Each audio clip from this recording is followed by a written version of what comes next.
여러분 안녕하십니까? 박상규입니다. 이 방송은 유튜브 KTV 뉴스에서도 실시간으로 보실 수 있습니다. 체코 원전 최종 계약 직전에 프랑스 전력공사가 현지 법원에 서명 중단 신청을 해서 받아들여졌습니다. 하지만 체코 총리는 절차와 내용에 아무 이상이 없다고 했고 우리 정부도 최종 계약에는 문제가 없다고 밝혔습니다. 테러에서 시작된 인도와 파키스탄의 무력 충돌이 격화일로에 있습니다. 두 나라는 사실상 핵 보유국이라서 전 세계가 확전 가능성에 큰 우려를 제기하고 있습니다. 내년도 대학 입시부터 학교 생활기록부에 적힌 폭력 처분 기록이 반영됩니다. 오는 9월에 있을 수시 전형 지원부터 예외 없이 모든 대학 입시에 적용되는데요. 자세한 내용 전해드리겠습니다. 먼저 정호김 전 국회의원, 임종윤 시사평론가와 함께하겠습니다. 어서 오세요. 안녕하십니까. 네. 바라카 이후 16년 만에 쾌거로 평가돼서 지금 서명을 했어야 하는 이 체코 원전 본계약 서명, 프랑스 전력공사의 이 태클, 이 시기로 일단 중지는 됐습니다. 자, 이렇게 된 이유를 좀 알아봐야 될 텐데요. 경위를 좀 설명해 주세요. 네, EDF, 즉 프랑스 전력공사, 우리로 따지면 한전이라고 보시면 되는데요. 얘네가 자꾸 이렇게 딴지를 거는 이유는 입찰 절차가 불공정했다라는 얘기를 자꾸 하고 있습니다. 그래서 얘네가 왜 입찰 자체가 불공정했냐라고 얘기하는 그 근거를 좀 따져보면 체코 정부가 이게 이제 국가 안보 사업이라고 생각을 해서 이제 관련법에 예외 조항을 이제 들어서 이 원전 입찰을 이제 제한적 또 비공개로 진행을 했거든요. 근데 이게 불공정하다고 얘기를 하는 건데요. 원래는 이제 체코 반독점 당국이 이런 이의 제기를 두 번이나 이제 기각을 한 상태였는데 얘네가 이제 정부 차원의 이런 당국에다가 해서 안 되니까 그 두코바니 원전 있는 지역의 이 지방 법원에다가 이거 가처분 신청을 제기한 건데 이거를 브로노라는 곳이죠. 이 지방 법원 이거를 받아들였고 그래서 이제 지난번에 이제 사실은 사인하러 우리가 장관 비롯해 다 갔는데 안덕근 장관도 갔었죠. 전날 이게 다 무산이 돼가지고 굉장히 국내에서는 큰 충격으로 받아들여지긴 했는데요. 어쨌든 일단 법원이 좀 받아들였기 때문에 법원에서 이 가처 부분에서 이제 판단할 시간이 필요해서 일단은 최종 계약 사인하는 이 세리머니는 일단 연기는 된 상태입니다. 네. 자, 이에 대해서 우리 정부의 입장이 나왔죠. 먼저 들어보겠습니다. 한편 체코 원전 수출과 관련하여 어제 프랑스 전력공사의 가처분 신청이 인용되면서 오늘로 예정된 계약 체결이 보류되었습니다. 체코 정부는 지금까지의 입찰 평가 과정이 투명하고 법에 따라 진행되어 문제가 없다는 입장입니다. 앞으로 법적 문제를 해결하고 조속한 시일 내 최종 계약에 이를 수 있도록 체코 측과 긴밀히 소통해 나가겠습니다.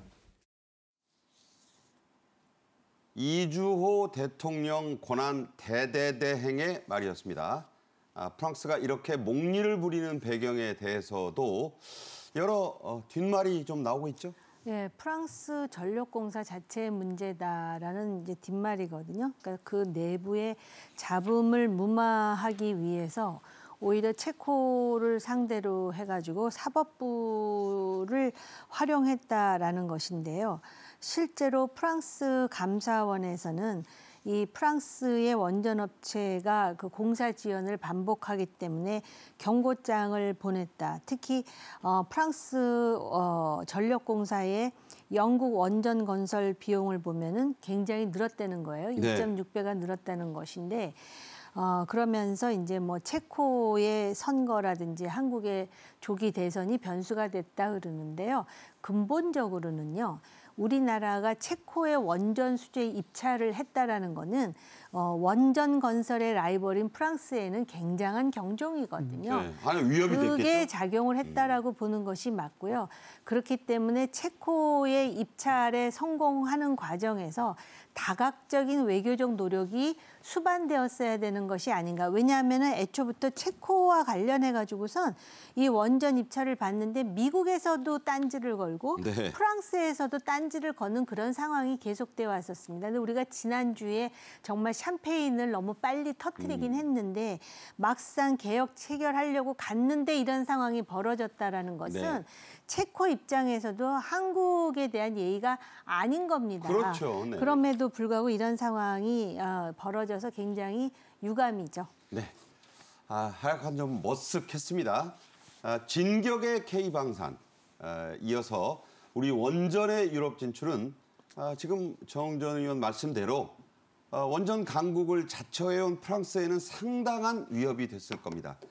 이게 프랑스를 자극했다고 봐야죠. 예, 저는 EDF가 되게 이제 한국 소위 말하는 원팀, 코리아 원팀을 되게 질시하고 약간 질투하고 약간 배 아프고 그러니까 이런 표현이 생각이 딱 들더라고요. 맞죠, 그건. 예. 네.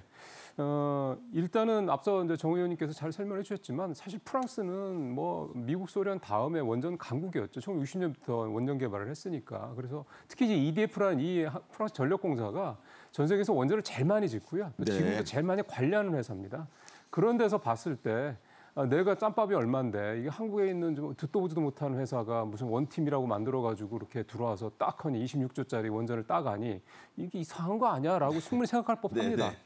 근데 또 하나 좀 살펴봐야 될 거는 뭐냐면 얘네가 사실 우리를 이렇게 좀 질시라든가 이런 눈으로 볼 수도 있겠지만 또 하나는 앞서 이제 정 의원님 말씀하신 굉장히 강력한 이 강적이라고 보는 이유가 자기들이 하지 못하고 자기들이 못 갖고 있는 걸 갖고 있는 거예요. 첫 번째는 저렴한 가격. 프랑스보다 우리가 반값 정도밖에 안 됩니다. 이 킬로와트당 건설비가.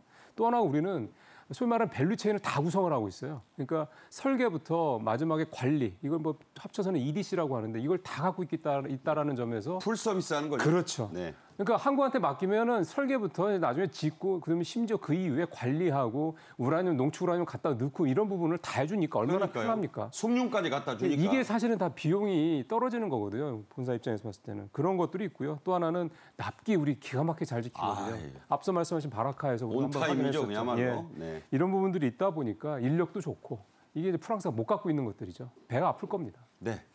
체코가 지금 이 임종인 평론가 말한 대로 저렇게 잘해주는 나라와 계약을 왜 안 하겠어요. 비싸기만 하고 거드름 피우는 프랑스 마음에 안 들죠. 하지만 만약 계속 이 계약 서명이 미뤄진다면 당연히 우리에게도 좋을 리가 없죠. 그렇습니다. 우리로서도 이제 계약을 체결해서 일정대로 나가야 되는 것이고, 그다음에 저런 나라의 그 원전 수주를 할 때 당사국이 그 재정적으로 늘 한계가 있기 때문에 뭐 차관이라든지 또 여러 가지 지원도 하거든요. 그런 상황에서 지금 체코가 선거를 앞두고 있다고 그랬는데 체코 야당에서 이번 계약을 10월 이후에 체코 내각에 맡겨야 된다 이런 주장을 지금 거기는 하고 이제 있거든요. 5개월 뒤에 선거예요. 근데 지금 현 체코의 총리는 본인의 임기 중에 하겠다라는 것이거든요. 그러니까 이 체코 야당이 또 어떤 속셈으로 그러는지는 체코의 국내 정치와 관련된 네. 것인데 실제로 지금 그 피알라 체코 총리는 야당의 주장을 일축하면서 최종 계약에 서명할 거라 그랬는데 그랬으면 해야 되는 거잖아요. 근데 그게 프랑스가 잘 안 되고 있는 것이고 또 실제로 우리가 체코의 계약이 체결이 되면은 우리의 원전이 체코뿐만 아니라 그 유럽의 많은 나라들에 진출할 수 있는 교두보가 되는 것이거든요. 근데 체코로서는 프랑스의 눈치라는 표현은 뭐하지만 입장을 고려하지 않을 수 없는 것이 그렇죠. 강국이죠. 안보상으로 또 같은 나토 회원국이고 네. 이런 게 엮여 있어요. 그렇기 때문에 항상 이제 어느 나라와 거래를 할 때는 그 나라의 정치 상황이라든지 네트워킹이 매우 중요하다는 걸 또 한 번 네. 깨닫게 되는 계기가 될 것 같습니다. 네, 중국인들이 그렇게 중시하는 관시입니다. 이게 나라 간에도 관시가 있습니다. 프랑스 전력공사는 절차뿐만 아니라 보조금도 문제를 삼고 있습니다. 우리 한수원의 입장 뭔가요? 참 아이러니한 거죠. 사실 이번에 아시겠지만 국내에서 체코 원전 관련해서 헐값 논란 나오지 않았습니까? 그게 이제 그만큼 우리가 제안한 가격이 쌌던 겁니다. 그래서 체코가 우리하고 이제 계약을 하겠다고 했던 건데 이 싼 가격의 이유가 앞서 말씀드린 그 세 가지의 그러니까 이렇게 경쟁력인데 가격 경쟁력인데 프랑스 측에서는 자기들 입장에서 봤을 때는 이해가 안 되는 납득이 안 되는 가격이다 보니까 이거는 분명히 정부의 보조금이 들어갔을 거야 이제 이 주장을 하고 있는 거죠. 근데 한번 생각해 보시죠, 여러분. 대한민국의 가장 큰 주력 산업 뭡니까? 반도체 아니겠습니까? 근데 정부가 반도체 직접 보조금 안 준다고 이제 뭐 여러 각계 이제 비판이 있지 않습니까? 반도체, 그러니까 주력 산업에도 보조금 안 주는 나라인데 원전 기업들한테 주겠냐는 거죠. 그러니까 이거는 프랑스가 목리를 부리는 거다라고 이제 볼 수밖에 없는 거고요. 실제로 원전 업계 얘기를 들어봐도 만약에 정부 보조금이 있었다면 글로벌 원전 업계에서 이미 페널티를 받았을 것이다. 이런 부분도 좀 지적을 하고 있습니다. 네. 자, 피알라 체코 총리 서명 중단 신청을 이끌어낸 이 프랑스 전력공사에 대해서 으름장을 놨습니다. 이건 뭐 법원의 판단이니까 존중한다. 하지만 만약 본안 소송에서 우리가 이기면 모든 손해 비용을 다 청구하겠다. 이렇게 공언했죠? 예. 저는 이 피알라 총리의 얘기를 들었던 생각이 앞서 정 의원님 잠깐 말씀하셨지만 피알라 총리가 이거를 이렇게 하는 게 단순히 뭐 정치적 체코의 정치적 일정 이런 부분들보다도 지금 체코의 전력 수급 문제가 급한 거예요. 그러니까 만약에 이번에 이것 때문에 10월로 넘어간다. 그러면 아마 거의 내년으로 이제 넘어갈 가능성이 큽니다. 공사의 시작이 우리가 하든 딴 데가 하든 딴 데 간다면 더 늦어지겠죠. 그러면 체코가 원전 이 두코바니 원전 2기를 통해서 생각하는 예를 들어서 이게 1기가짜리니까 2기가의 전력 공급이 그만큼 늦춰진다는 얘기예요. 그렇죠. 그러니까 그거를 체코 그렇게 되면 결국은 이게 체코 국민들 입장에서 봤을 때는 더 저렴한 전기를 공급받을 수 있는 시기가 더 늦춰진다는 얘기가 되는 거거든요. 그러니까 국가 입장에서 봤을 때 총리가 당연히 이 부분이 더 중요한 거지 무슨 정치적 일정 이런 게 중요하다 이렇게 볼 수가 없는 거고요. 그래서 앞서 말씀하신 대로 본안 재판 뭐 들어가서 이기면 다 이제 프랑스 EDF 니네가 다 비용 내라 이렇게 얘기를 좀 하고 있는 거고요. 심지어는 야 너네도 입찰에 참여했잖아. 니네가 비공개라고 뭐라고 불공정하다고 얘기하지만 그럼 니네 자료부터 내놔봐. 이렇게까지 좀 역으로 공격을 하고 있는 그런 상황입니다. 네. 잠시 멈췄지만 이 본계약은 이상이 없을 것이다. 다만 시간이 또 문제로군요. 그렇죠. 다음 주제입니다. 여러분도 뭐 세계사 시간에 많이 배웠을 인도 카슈미르 분쟁 이거 뿌리가 아주 깊어요. 80년이 넘었습니다. 그런데 최근 카슈미르 테러에서 시작된 인도와 파키스탄의 무력 충돌 그야말로 시간이 갈수록 격화되고 있습니다. 인도가 미사일 공격까지 했는데요. 영상 보겠습니다.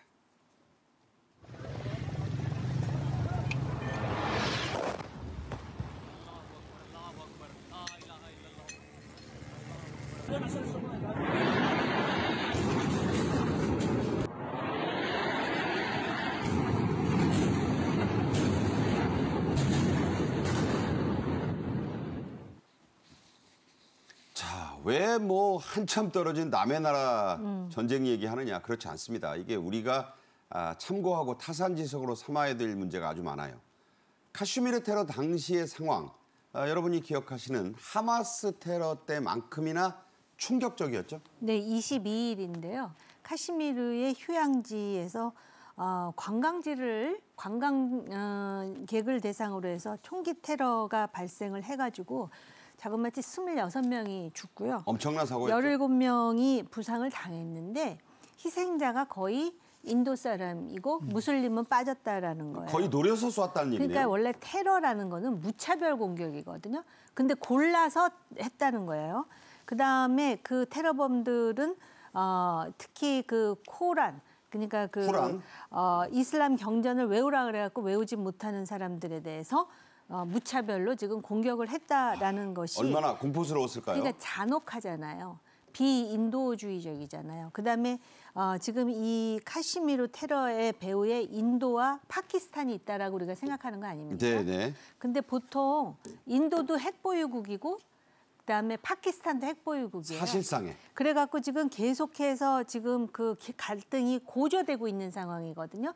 그렇기 때문에 긴장하는 겁니다. 네. 자, 인도는 지금 이 테러에 대한 배후로 딱 지목한 나라가 있습니다. 파키스탄이다. 그리고 지금 보신 것처럼 미사일 보복까지 했습니다. 자, 이 상황은 뭐 거의 이제 잘못하면 전쟁 되겠어요. 네, 근데 딱 그 파키스탄으로 지목할 수밖에 없는 게 코란 외워봐. 그래갖고 무슬림 아닌 사람들, 특히 인도 관광객들을 전부 죽이거나 부상당하게 만들었다라는 거 아닙니까? 그렇죠. 그러다 보니까 파키스탄을 지목하지 않을 수가 없고요.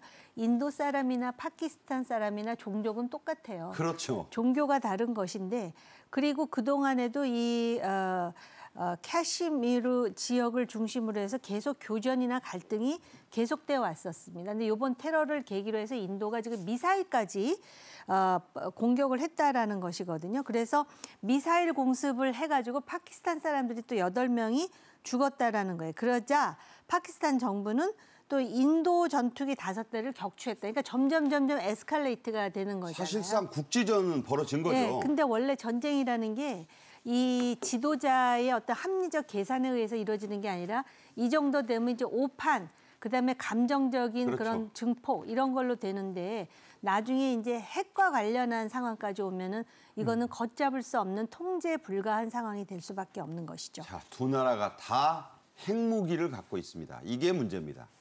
인도와 파키스탄의 이 말씀드린 그 악연 역사가 80년 가까이 돼요.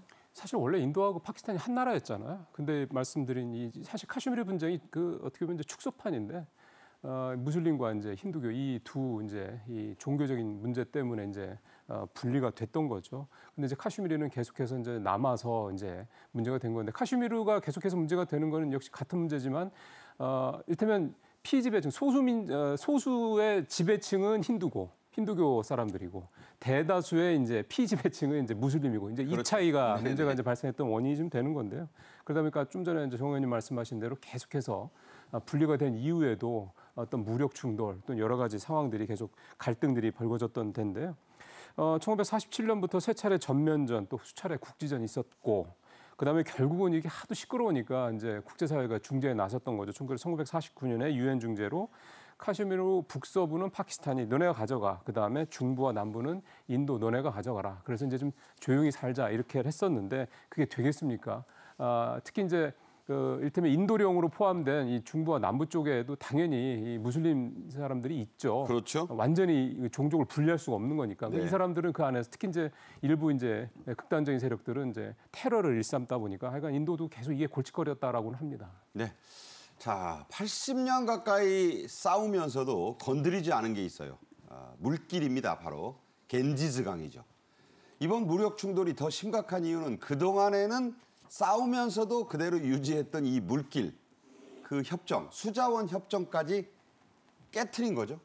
이런 일들이 있었고요. 또 있을 위험이 있는 지역이 바로 인도, 파키스탄, 그다음에 동남아시아의 메콩강, 예, 메콩강이거든요. 엄청 길죠? 예, 그건 이제 중국과 동남아시아의 관계. 그러니까 상류를 점하고 있는 나라가 좀 유리한 그런 상황이에요. 물을 안 내려 보내는 거죠, 네, 한마디로. 그렇죠. 그런데 인도, 파키스탄 같은 경우는 1960년에 인더스 수자원 협정이라는 거를 체결을 해요. 55년 됐네요. 그래서 전쟁 중에도 적어도 협정은 왜냐하면 먹는 건 물 마시는 건 기본 아닙니까? 그리고 농사 못 지어요. 그런데 이번에 이런 일을 계기로 해갖고 인도가 보복 조처로 이 협정을 중단하겠다 이렇게 나오고 있습니다.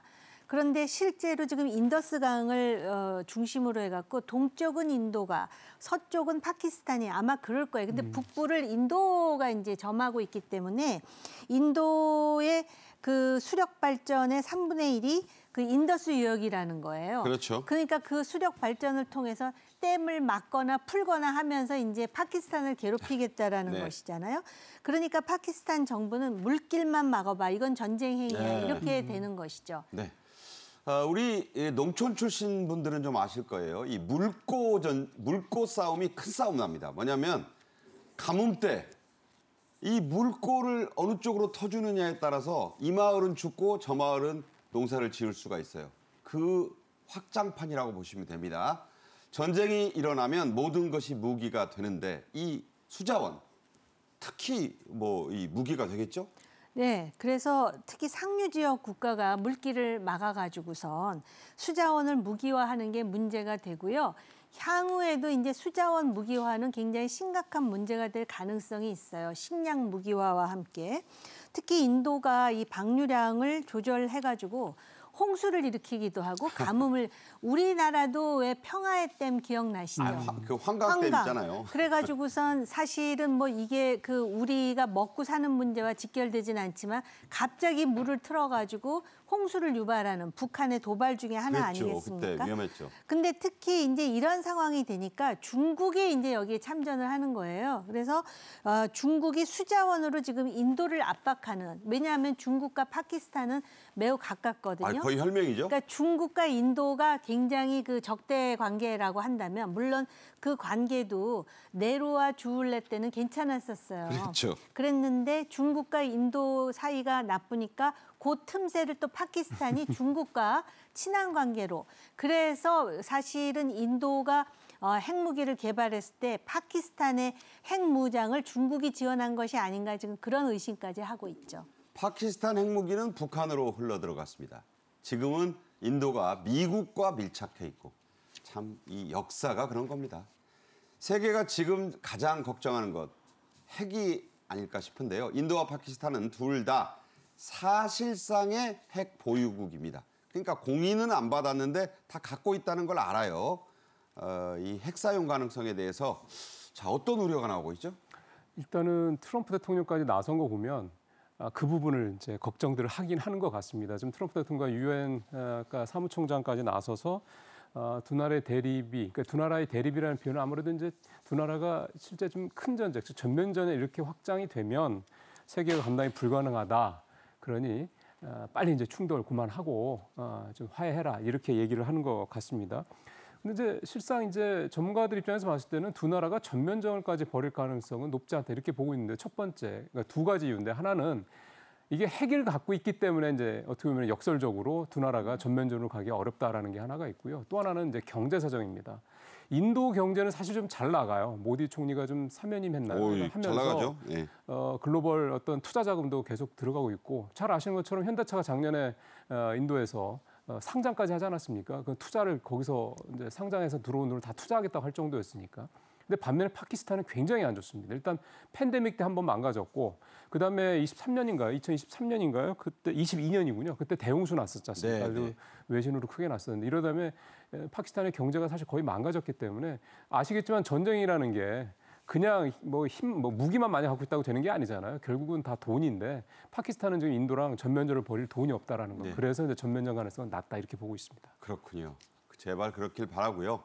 자, 관세, 국내 경제, 지지율 하락, 삼중고라고 할까 이런 걸로 지금 골치가 매우 아픈 트럼프 미국 대통령도 걱정한다는 메시지를 내놨습니다. 직접 들어보시죠.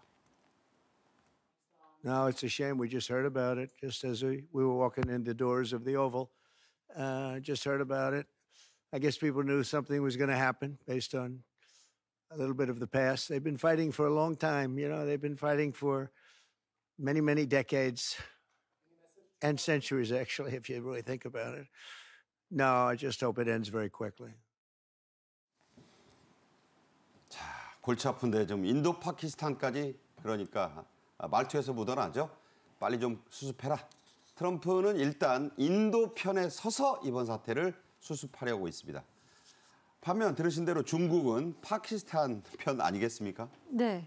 그럼 뭐 미국이 인도 편 드는 거는 너무 당연한 거예요. 왜냐하면 미국이 지금 가장 견제하는 나라가 중국 아닙니까? 그렇죠.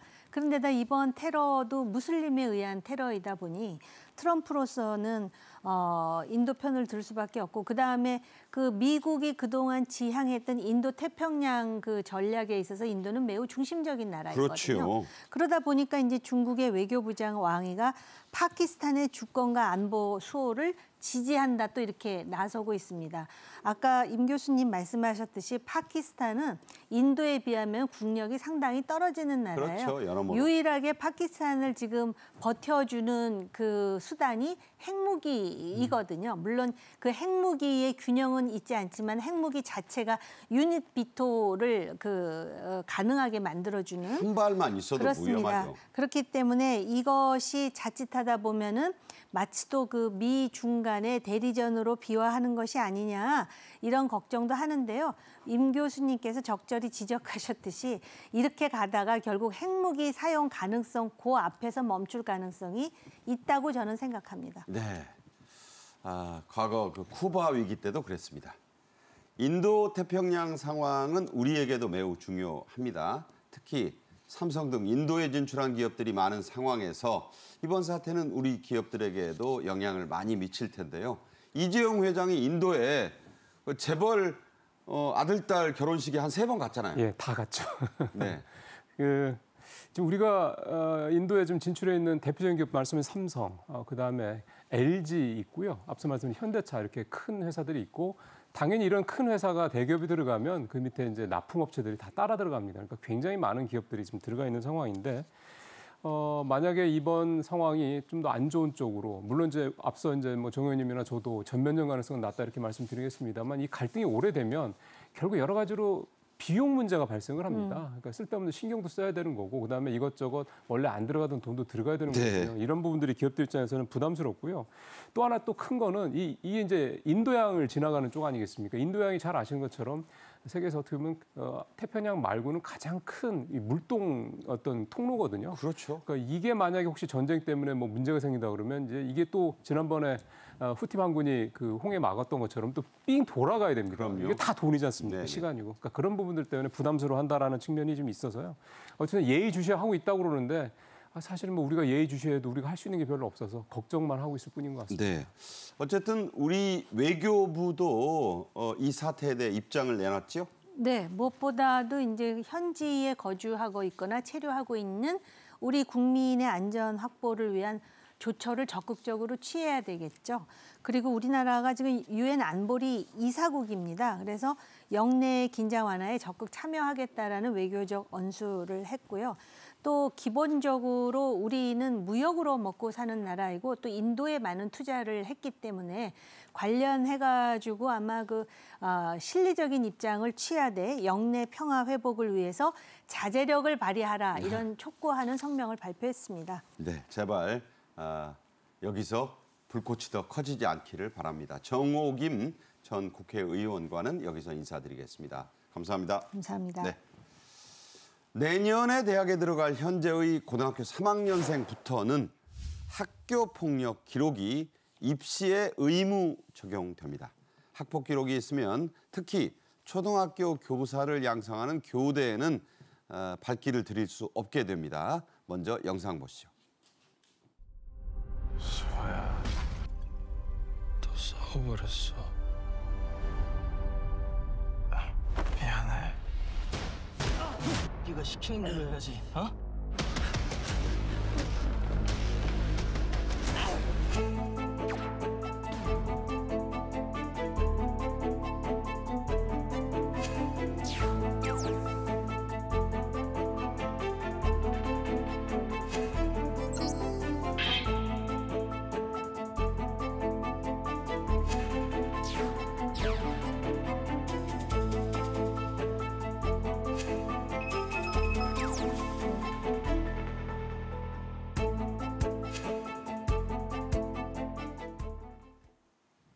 네, 드라마 더 글로리 생각납니다.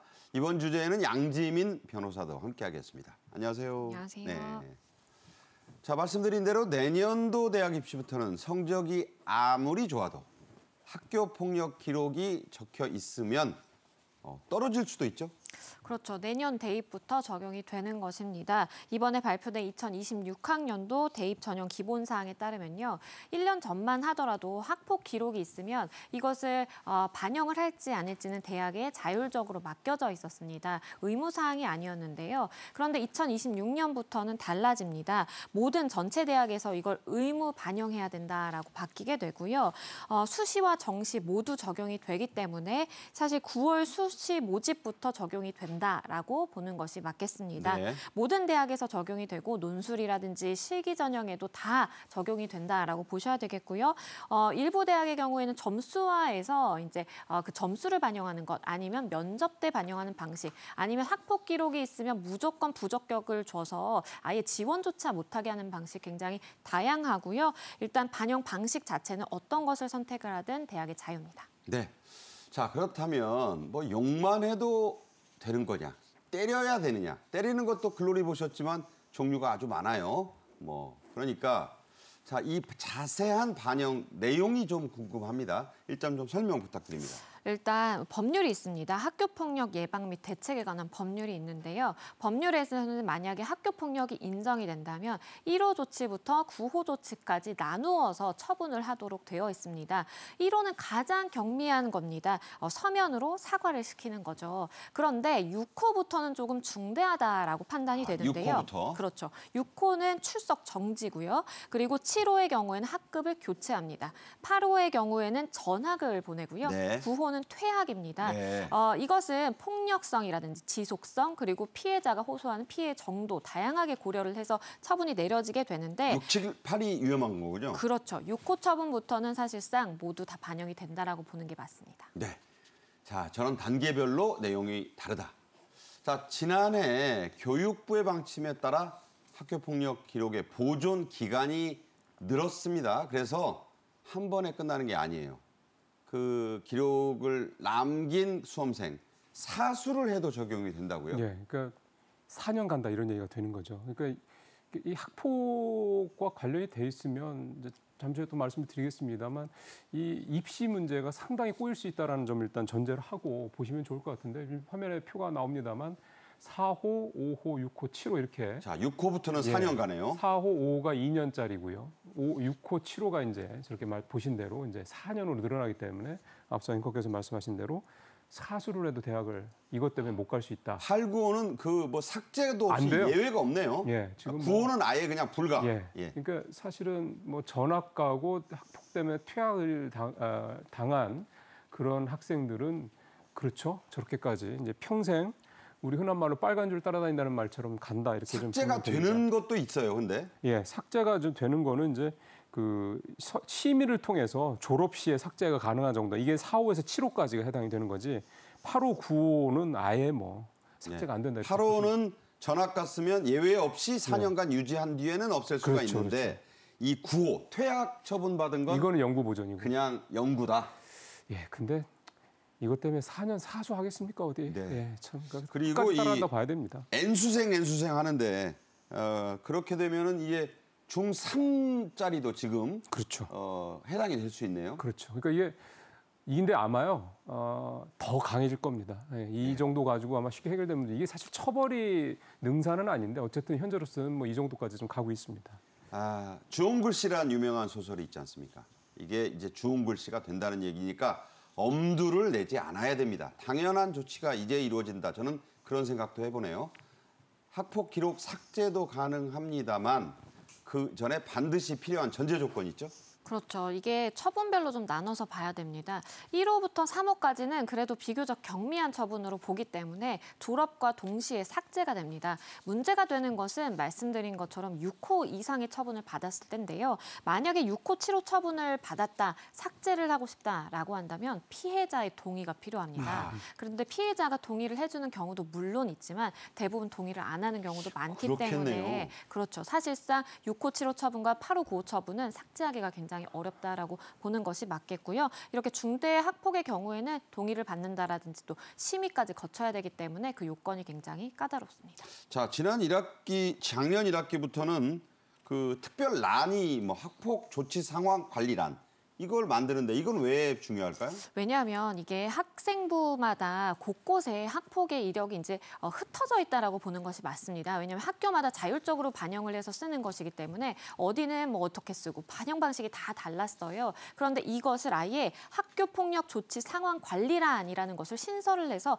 형식을 만든 겁니다. 그래서 학폭에 휘말린 학생은 그 상황 관리란에 반드시 기입이 되도록 바뀌었습니다. 네. 아까도 말씀하셨지만 이 서울의 주요 대학들, 뭐 내가 갈 대학들마다 달라요 이게. 다 대학들마다 다릅니다. 잘 살펴보셔야 되는데 인서울 대학 중에 학폭 처분에 대한 감점 수위 아주 높네요. 제가 봤을 때는 학폭 뭔가 해가 있으면 인서울 대학 들어가는 건 사실은 조금 어렵다고 봐야 될 정도가 아닌가 생각이 듭니다. 왜냐하면 일단 109개 학교가 이제 이 학폭 문제를 감점 평가로 적용을 좀 하는데요. 좀 성균관대 서강대는 10% 깎네요. 네. 10% 감점되면 안 되죠. 뭐 지금 뭐 1, 2점 가지고 다투는데. 그런 상황이기 때문에 서울대가 일단 가장 센데 그냥 무조건 다 불이익을 주겠다. 연대, 이대, 외대는 아예 지원 못하게 했네요. 그리고 밑에 보시면 서강대, 성균관대도 좀 강한데 2호부터 아예 0점 처리해버린다니까 안 된다는 얘기죠. 2호부터. 0점으로 처리하겠다. 아까 이제 변호사님께서 사실 1, 2호는 비교적 좀 수위가 낮다라고 했는데 그럼에도 안 된다는 얘기가 되는 겁니다. 고려대 연세대는 특히 체육교육과 특기자 전형에서 이거를 이제 불합격 처리하겠다, 부적격 처리하겠다 이렇게 얘기를 하고 있어서 서울대도 점수를 깎으면 저 들어가기 어렵잖아요. 그러면 그래서 전체적으로 2호 처분에 대해서도 그러니까 비교적 경매 2호 처분에 대해서 이렇게까지 강도 높게 적용하는 학교들, 특히 서울에 있는 학교들이 많아서요. 정말 치명적인 영향이라고 봐야 될 것 같습니다. 자, 저게 왜 중요하냐. 미국에서는 대통령 선거 나가려면 어릴 때부터 SNS에 함부로 태극기 짓밟고 그러니까 성조기에 불 지르고 이러면 끝장이에요. 그러니까 미리부터 알아서 해라 이런 얘기입니다. 그런 효과를 노리는 겁니다. 학생을 가르칠 선생님을 양성하는 교대 진학, 이 학폭 기록을 경미하게라도 가진 수험생, 사실상 불가능하죠? 불가능하다라고 보는 것이 맞겠습니다. 그러니까 나중에 예비 교사잖아요. 교사가 될 사람의 자격은 더 엄격하게 검증을 하겠다라는 취지로 읽히는데요. 초등학교 교사는 사실상 학폭 이력이 있으면 불가능하다라고 보는 것이 맞겠습니다. 전국 10개 교대를 조사해본 결과 학폭 이력을 가진 수험생에 대해서 지원 아예 제한을 두게끔 조치를 취했다라고 하고요. 그리고 학폭 처분의 수위가 낮다라고 하더라도 큰 규모에 대해서 감점을 주는 상황이기 때문에 사실상 진학이 불가능하다라고 보는 것이 맞겠습니다. 대표적으로 거론이 되는 초등교육과 대학의 경우에는 부적격 처리를 함으로써 아예 지원이 불가능하게 되니까요. 학폭을 이력을 가진 사람이 나중에 어린 초등학생들을 교육한다라는 것은 불가능하게 됐습니다. 자, 아직은 뭐 이런 조치가 발동이 안 돼서인지는 몰라도 우리나라 고등학교의 학교폭력 심의 건수 대폭 늘고 있네요. 이게 건수가요. 전년 대비 28%가 늘었습니다. 이건 굉장히 높은 수치고요. 7,400여 건이 작년 한 해 동안 전국 고등학교에서만 이게 발생을 했고. 최근 3년이 저래요. 예, 보시죠. 쭉쭉 늘어납니다. 예. 기업의 이익이 저렇게 늘어나면 참 좋을 텐데. 월급처럼 늘어나면 좋겠는데. 예, 월급도 그렇고요. 근데 폭력이 저렇게 늘어나고 있습니다. 안타까운 일인데. 네. 유형별로 보니까 언어폭력, 신체폭력, 사이버폭력, 성폭력 이렇게 순인데 사이버 폭력이 전년 대비 비율을 봤을 때는 가장 많이 늘어서 52%나 늘었고요. 요새는 그게 많네요. 성폭력도 46%나 증가를 했습니다. 이거 굉장히 크죠. 따돌림도 역시 40% 가까이 좀 늘었고 그러니까 좀 심각한 유형의 폭력이 더 늘어났다. 이렇게 봐야 되는 거고 제가 사실 좀 깜짝 놀란 건 학교별 이제 그 구분이었는데 사이버하고 성폭력이 저렇게 늘었다는 건 정말. 그렇죠. 네.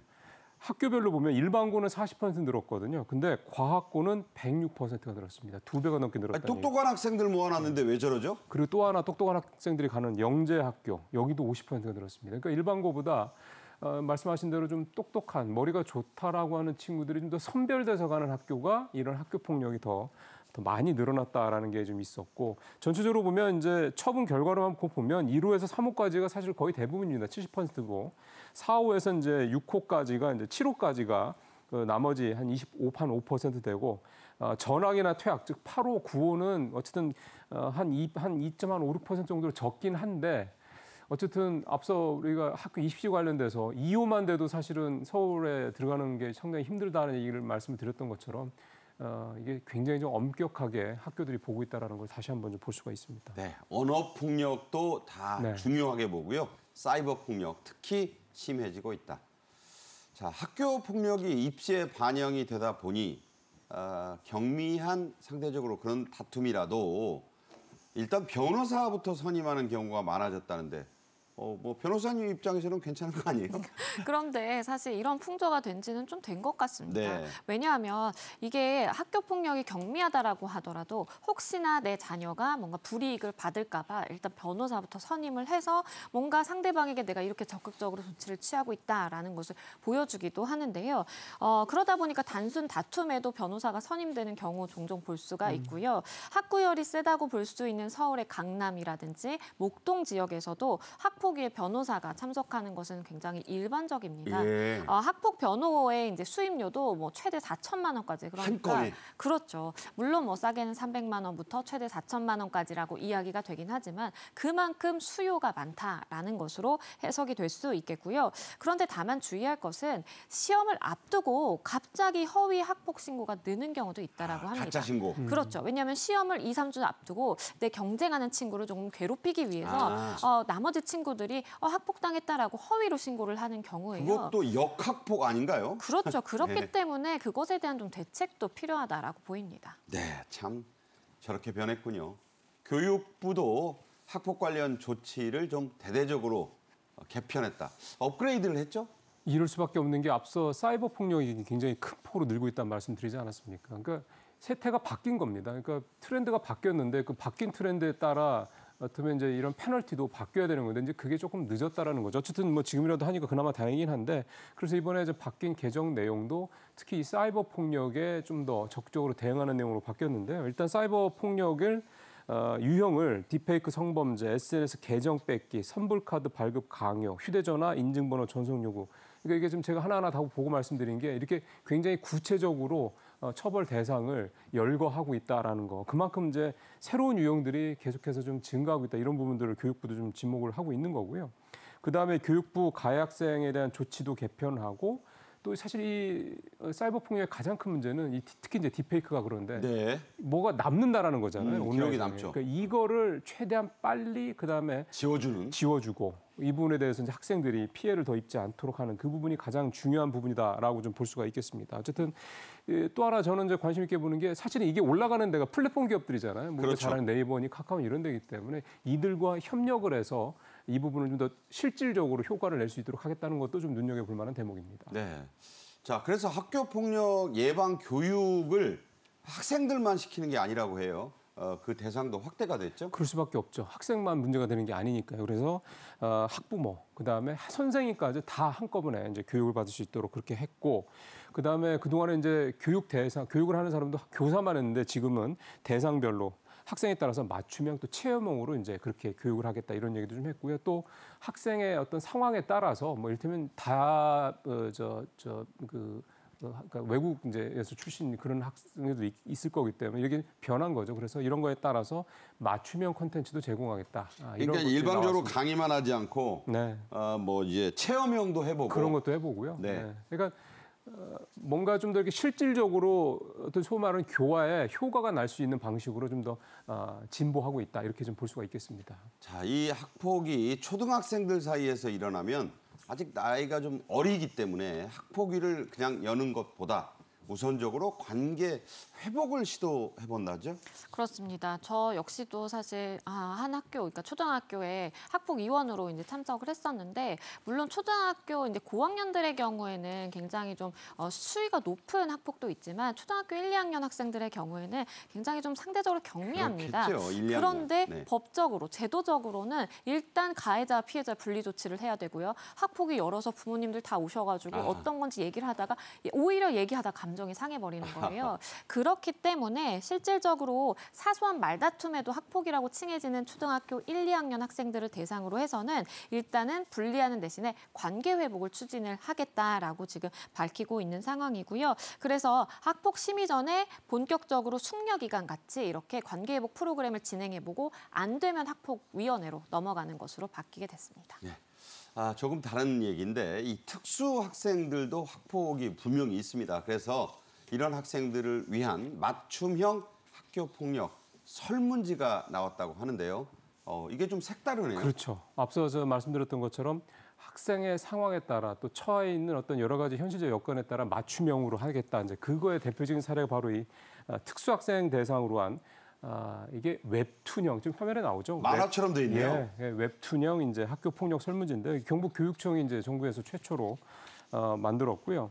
16권짜리 웹툰 형식으로 만들어져서 학교 폭력 상황을 시각적으로 이렇게 제시를 하고 있어요. 저기 좀 보면은 저게 하나하나가 한 칸 한 칸이 이제 학교 폭력 유형들을 좀 보여주고 있는 모습인데 예를 들어서 뭐 친구가 손이나 발로 뭐 때리는 모습이라든가 크게 소리치고 욕해요. 그렇죠. 이런 것들이 다 저렇게 담겨 있는 겁니다. 그래서 이런 것들을 통해서 실제로 이제 어떤 게 학교 폭력인지 이 부분에 대한 개념 규정을 명확하게 해주고 또 받아들이는 사람 입장에 피해 학생 입장에서 봤을 때도 저렇게 된 게 내가 폭력을 당한 거구나라는 거를 인식할 수 있도록 이렇게 해준다는 측면에서 상당히 좀 진일보한 모습이라고 볼 수가 있겠습니다. 자, 이 설문지를 그런데 교사분이 만든 게 아니고 또 전문가도 아닙니다.